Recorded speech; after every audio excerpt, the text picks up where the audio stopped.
Noxolo Sibanda arrived at the Devereux estate with nothing but resilience in her heart and dreams too heavy for her pockets. A brilliant architect buried beneath student debt and systemic barriers, she took this housekeeping position not out of defeat, but as a bridge to survival. Alexander Devereux, the cold-eyed billionaire who built an empire of innovation, noticed her not as staff, but as a woman whose quiet fire could see the man behind the fortune. The loneliness beneath the empire. Hello, my beloved family. Welcome to Elite Romance, where we bring you stories of love that break barriers, heal wounds, and remind us that true connection knows no status, no wealth, and no color. Tonight's story will carry you through an emotional journey where a gifted Black woman fighting to hold on to her dreams and a powerful CEO trapped by expectations discover that love can rewrite not just their futures, but the legacy they leave behind.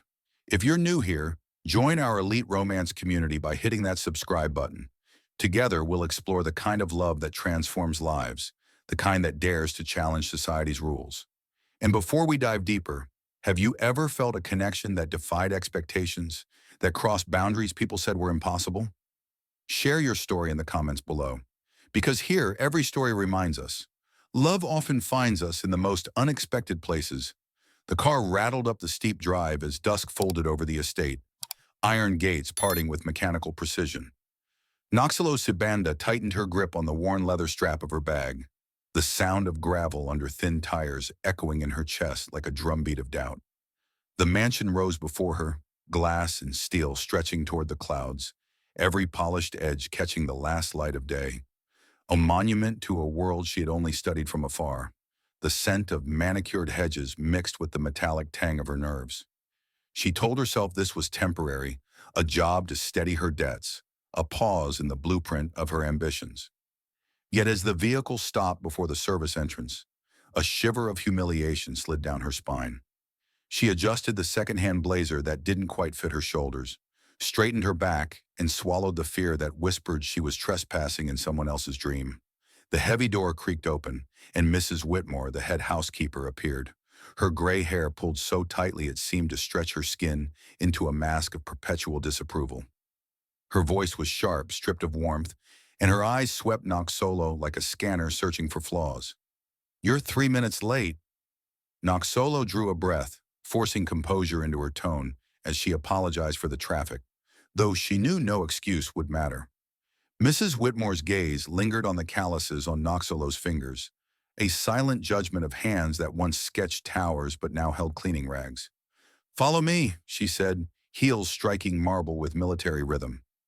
Each click stabbed into Noxolo's nerves, yet she followed, her eyes cataloging every surface, every painting, every detail of the home, as if mapping an enemy's fortress.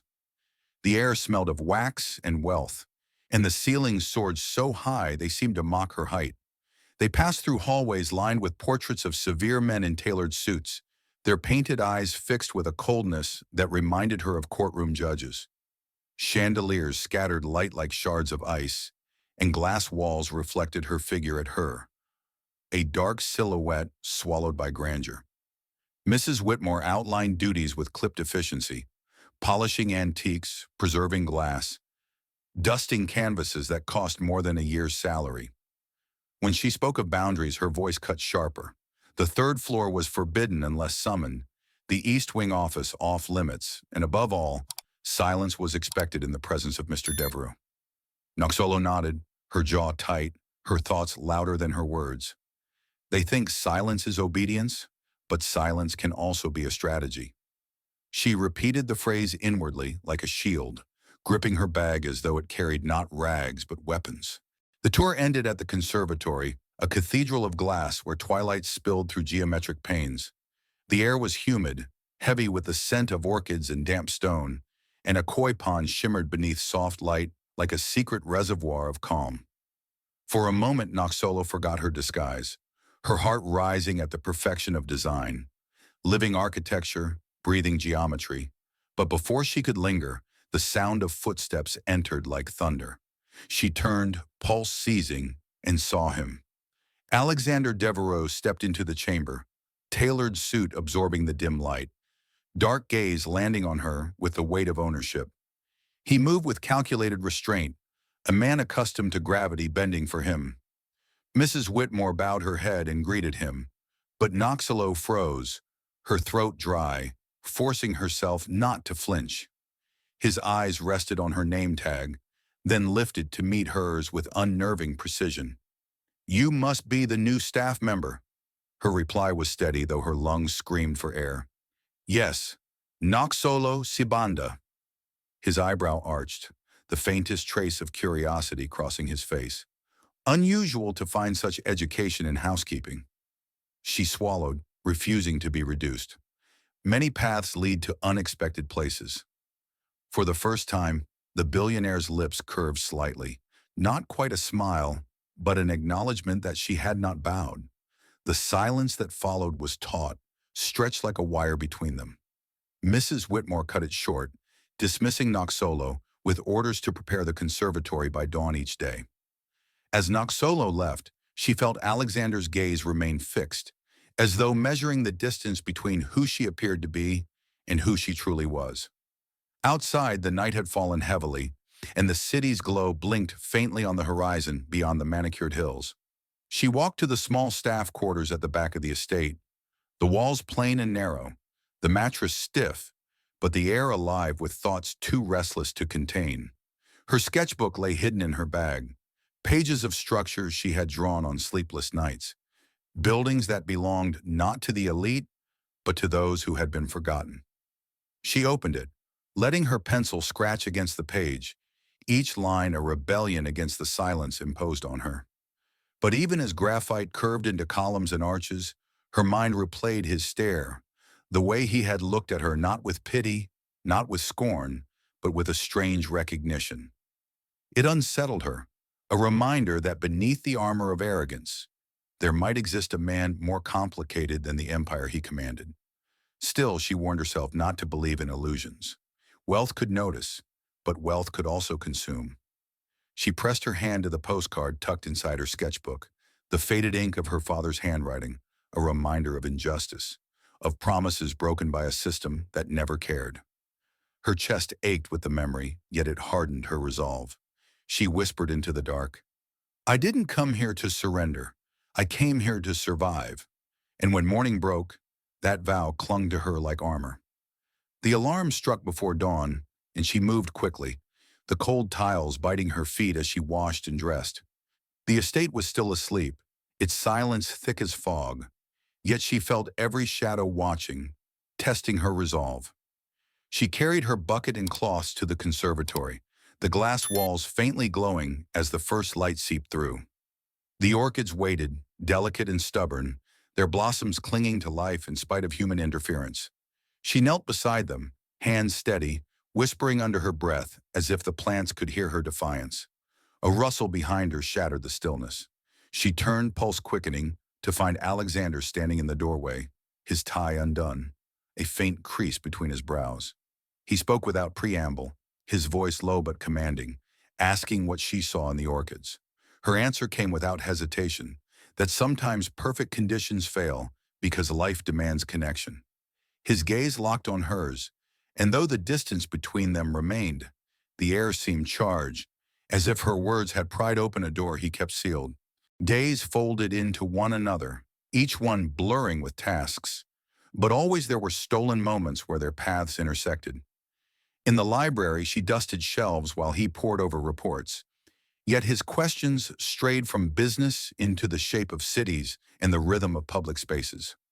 In the conservatory, he asked what her sketches meant, and she revealed lines of thought she never intended to share.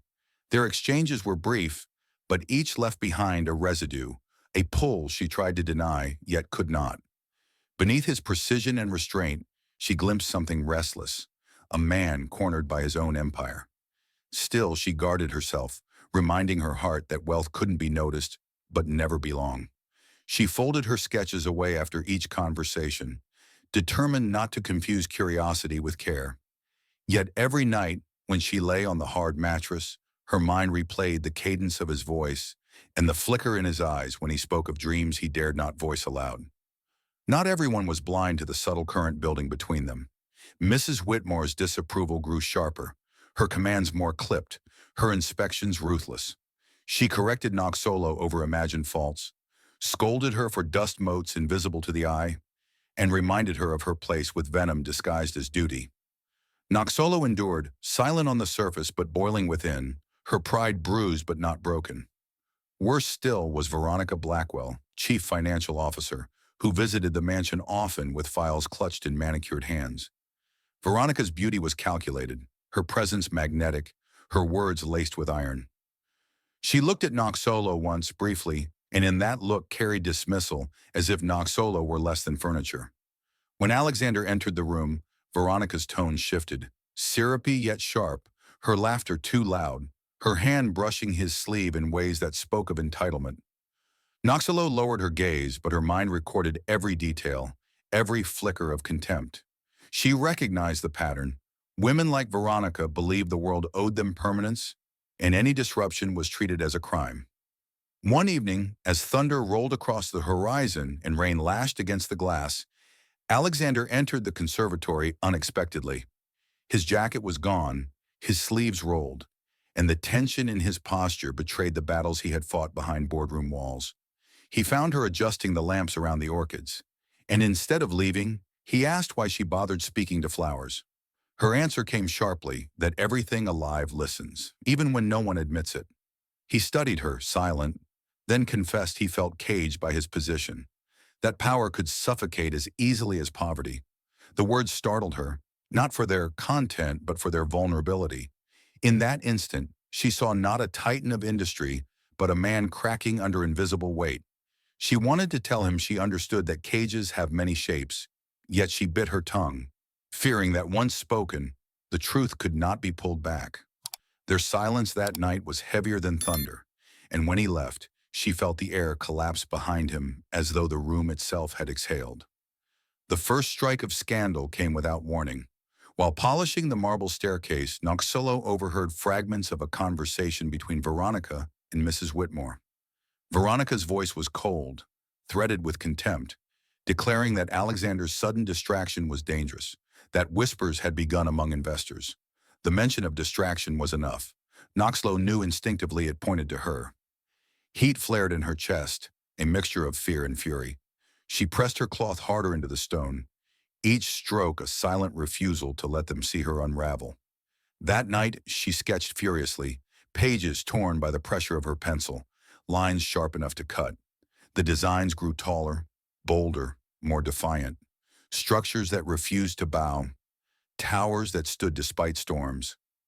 Her hand trembled, but never stopped, and in the act, she remembered why she was here, why survival was not enough. She was not made to be invisible. She was made to carve her vision into the world, even if it was in stolen moments under the shadow of a mansion. The gala was announced days later, the Devereux estate set to host a gathering of the elite, its marble halls polished to mirror brightness, its chandeliers burning like constellations. Staff were ordered into precise routines, every corner scrubbed, every flower placed to perfection. Noxolo moved among them, her body tense, aware that the night would place her closer to Alexander than ever before, yet also under the gaze of those who despised her presence. She pressed her lips together, forcing herself to remain invisible. But in her chest a storm brewed, an ache that told her nothing would remain hidden for long. As the night approached, whispers filled the corridors, talk of contracts and alliances, of fortunes balanced on speeches yet to be made. Noxolo felt herself caught between two worlds, one that sought to erase her and one that had already begun to see her. She closed her sketchbook, slid it beneath her pillow, and braced herself for the night that would test not only her composure, but the strength of every promise she had ever made to herself. And when the chandeliers blazed to life and the mansion's doors opened to the tide of wealth and power, Noxolo felt her breath seize as though the walls themselves pressed inward. The air was thick with perfume and ambition, every polished marble surface reflecting jewels, every conversation threaded with deals worth fortunes.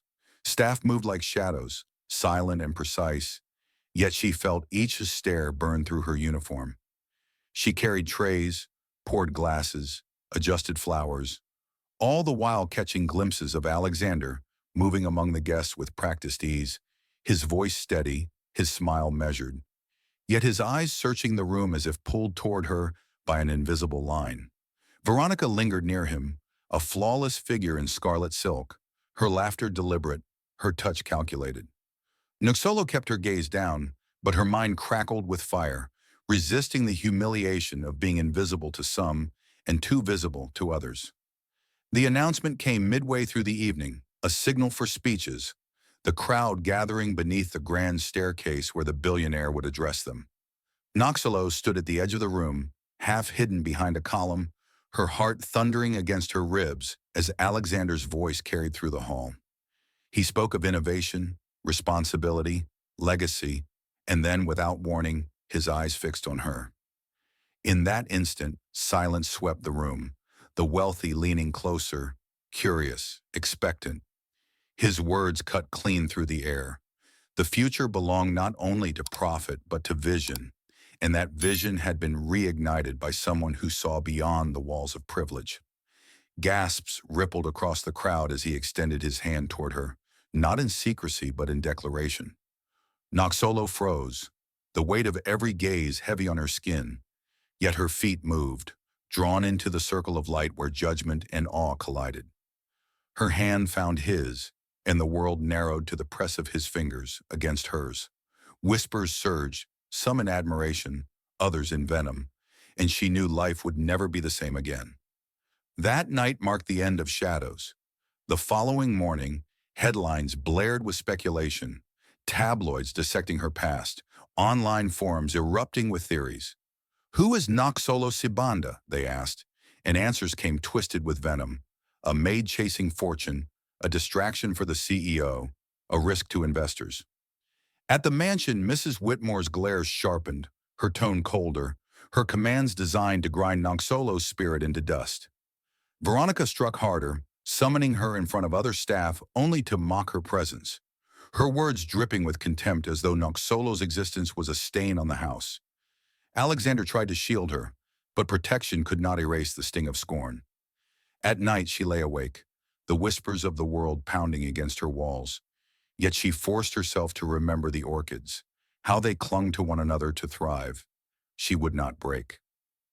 The storm escalated when the doctor's office delivered news that both terrified and awed her. She was pregnant, not with one child but with 3. She sat frozen, her breath shallow as the physician explained the rarity, the risks, the vigilance required. Alexander, seated beside her, clasped her hand with a grip that trembled despite his composed face. She felt the ground tilt beneath her, the enormity of what had begun pressing down until her chest ached. As they left, cameras flashed outside the clinic, journalists already circling like vultures. Headlines multiplied, harsher now. Fortune hunter, scandal, crisis.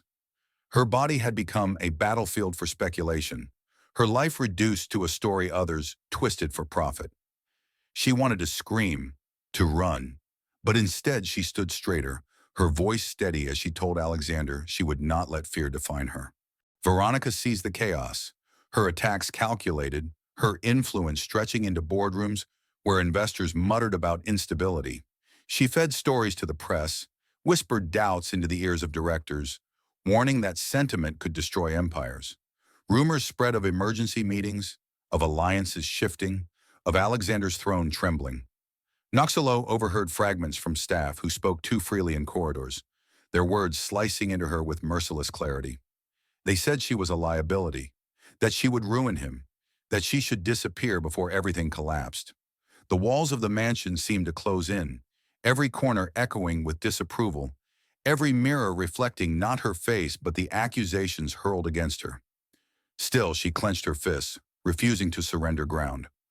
One evening, unable to bear the suffocation, she walked to the conservatory, the orchids glowing faintly beneath the lamps.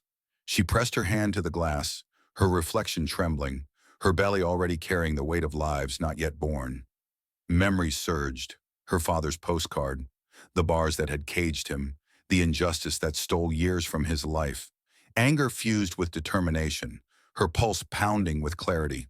She realized she could not allow them to define her story. She would speak, not hide. She would fight, not bend. When Alexander entered, she met his gaze without hesitation, telling him she would not be reduced to a scandal. She demanded to use her voice to tell her truth, to make her struggle part of something larger than gossip. He studied her, silent, then nodded, his jaw tight, his eyes blazing with respect and defiance. The decision was made. They would face the world head-on, but the path promised nothing but fire. That night, as rain hammered the glass, lightning carving the sky, Noxolo sat beside Alexander, her sketches spread across the table. They were no longer just dreams. They were weapons, blueprints for communities built on dignity, for homes rising from places long abandoned. Her hand moved with urgency, his notes merging with her designs, the storm outside echoing the storm within. She knew the fight ahead would be brutal, that Veronica and her allies would sharpen their knives. But she also knew her heart no longer carried fear. It carried resolve. And in that resolve lay the strength to survive the waves that were already crashing. The boardroom loomed high above the city, its walls of glass exposing the skyline. Yet the tension inside was heavier than steel. Noxolo sat at the far end, her sketchbook closed beside her, Alexander at her side, while across the polished table, Veronica presided with icy confidence. Her voice cut through the air as she accused Alexander of recklessness, insisting his entanglement endangered the company's image and financial stability. Her words carried weight, echoed by directors shifting uneasily, their pens tapping like nervous heartbeats. Noxolo's pulse raced, but when Veronica sneered about housekeepers masquerading as visionaries, the insult burned too deep to ignore. She lifted her chin, spoke clearly, and unveiled her designs. The images glowed on the screen, communities that blended nature with architecture, hope with function. Her voice was steady as she tied her vision to the company's future, reminding them that innovation meant nothing if it excluded humanity. Silence followed, not agreement but shock, and though Veronica hissed that the proposal was naive, Noxolo saw in some faces the glimmer of doubt breaking through contempt. The battle did not end at the board table. Outside in the city council chamber, the fight shifted from numbers to morality. The hall smelled of old wood and ink, the benches packed with reporters, residents, lobbyists. Noxolo stood before them, her belly heavy with the weight of 3 lives, her palms damp, yet her gaze unwavering. She spoke of her father, of injustice, of neighborhoods erased by greed, her words raw with truth, yet sharpened by vision. She promised homes where children could thrive, where safety and dignity replaced despair. Some council members frowned, others leaned forward, caught between skepticism and conviction. When Alexander rose to add his voice, not as a billionaire, but as a man standing beside her, the chamber erupted with divided reactions. Veronica watched from the gallery, her lips curved in a triumphant smirk, waiting for the vote to fail. The motion stalled, postponed under pressure, leaving Noxolo hollow yet unbroken, her resolve forged even stronger by resistance. That night, the mansion felt colder than stone, corridors echoing with whispers of defeat. Alexander sat with his head in his hands, shoulders tense with the weight of collapsing alliances. Noxolo placed her sketches before him, refusing to let despair root itself. She reminded him that movements are not built in a day, that every step mattered, that their truth had already pierced the silence. He lifted his eyes to her, and in them burned both exhaustion and admiration. But before either could speak further, her body stiffened, a sharp pain searing through her abdomen. She gasped, clutching the table, and fear crashed over her like a wave. Alexander leapt forward, steadying her, his voice urgent, calling for the driver, for the doctor. The mansion became a blur of frantic movement, the conservatory's glowing orchids vanishing behind her as she was rushed into the night. The hospital corridors reeked of antiseptic, lights glaring too bright, machines humming with sterile indifference. Nurses moved swiftly, wheeling her into examination, voices clipped with urgency. The physician's face was grave as he explained the crisis. The baby's lungs were not yet ready, but her body was giving out, pressure mounting dangerously. They could operate immediately to save her or delay to protect the children, but both choices carried peril. Noxolo lay trembling, sweat cooling on her brow. her breath shallow as she listened. Fear clamped down, but stronger still was the instinct of a mother, and her voice cracked as she whispered that the babies must come first. Alexander's hand gripped hers, his expression torn open, his control stripped away. His voice broke as he refused the trade, declaring he would not accept life without her. The room vibrated with tension, every monitor beeping like a countdown, every second stretching like eternity. The decision was forced. The team prepared for surgery, gowns snapping, instruments gleaming beneath harsh light. Alexander stayed at her side, suited in sterile white, his eyes fixed on her pale face, as if sheer will could anchor her. She felt the weight of fear, but also the fierce current of determination, her chest rising with shallow breaths, her voice barely audible as she told him she trusted him, trusted them, trusted life itself not to take her yet. The knife descended, the room filled with clipped commands, the hum of machines colliding with the storm of prayers pounding in her chest. One by one, tiny cries pierced the silence, thin, fragile, yet alive. Relief surged, tears burning her eyes even as pain dragged her under. She heard Alexander's voice, hoarse but steady, telling her to stay, telling her the world still needed her, telling her their story was not ending here. Darkness pressed, but she clawed against it, refusing to slip away. She remembered her father's postcard, her mother's sacrifices, the vow she made to herself in the silence of the staff quarters. She would not vanish, not when 3 fragile lives needed her, not when the world still doubted she could rise. Her heart fought back, hammering against the void, pulling her toward the cries of her children.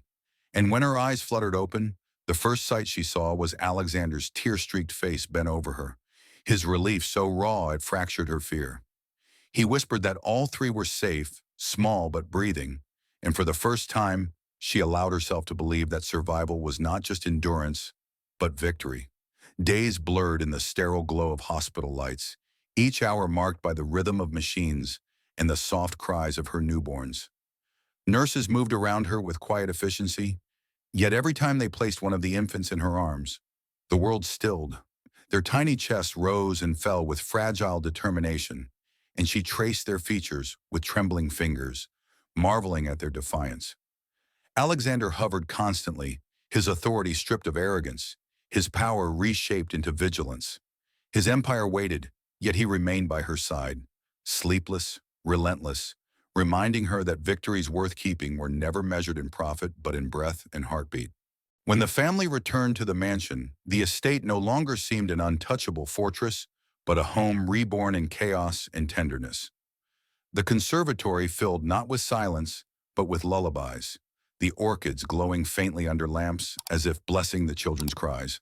Staff scurried with new tasks, their usual coldness tempered by awe, though whispers still lingered, carried on drafts of doubt. Veronica had vanished from the halls, dismissed after an internal investigation uncovered her betrayals, her polished mask shattered by the very schemes she wielded. Yet the shadow of her contempt still lingered, a reminder of how easily cruelty clothed itself in sophistication. Mrs. Whitmore, once stern and unyielding, softened in increments, her hands surprisingly gentle when she adjusted blankets or offered to carry bottles. Noxolo sensed the shift, the grudging respect earned not by submission, but by resilience, and she accepted it with quiet dignity. Beyond the estate, the storm raged louder.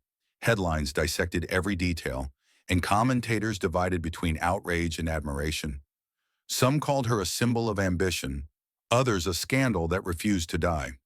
But then came the press conference, a stage set not for denial, but for declaration. The auditorium swelled with journalists, cameras flashing like lightning, the weight of scrutiny pressing from all sides. Noxolo stood beside Alexander, her posture steady though her knees trembled beneath the fabric of her dress. The glare of lights blinded, yet she spoke with clarity, her words cutting through the clamor. She told the world she had not stolen her place but built it from pain and persistence, that her vision for housing communities was not fantasy but necessity. Screens lit up with her sketches, images of neighborhoods alive with dignity, and for the first time, the question shifted from scandal to possibility. Alexander added his voice, his tone firm, declaring her the leader of the new division, and the revelation landed like a thunderclap, silencing doubters who had long dismissed her. Not everyone yielded, but momentum turned.